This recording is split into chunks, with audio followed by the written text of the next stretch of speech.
If the moon ever disappears without warning, run, because darkness is never empty. On the edge of a quiet West African village, people always trusted the moonlight. It guided hunters, protected children, and kept the evil things of the forest far away. But one night, without a single cloud in the sky, the moon simply refused to rise. By the time the villagers noticed, the darkness had already thickened, heavy, like something was pressing against the world. Even the crickets went silent. A young boy named Kweku stepped outside to look.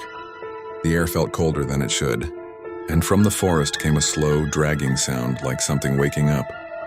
When Kweku held up his lantern, the flame twisted violently and blew out. He wasn't alone. The elders whispered that this was the night the Shadow Eaters return, creatures that can only walk when the moon turns its face away.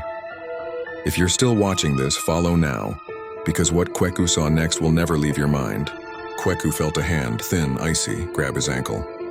He looked down, but there was no hand. Just a long, stretched shadow crawling toward him, even though he wasn't casting any shadow at all. He screamed. Across the village, people began vanishing one by one. No footsteps, no struggle. Just the sound of breathing in the dark, too close, too hungry. The chief priest lit a sacred fire at the village square, but the flames bent backward as if something enormous was inhaling them.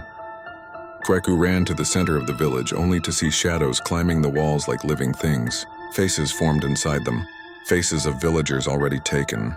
And then in the far sky the moon finally rose, but it wasn't white. It was deep red, as if it had watched everything and approved. The next morning, half the village was gone. Their house is empty, their shadows missing. The moon hasn't shone normally ever since. If you want more terrifying African tales like this, follow, like, and share. Because the next story might be the one that follows you into the dark tonight.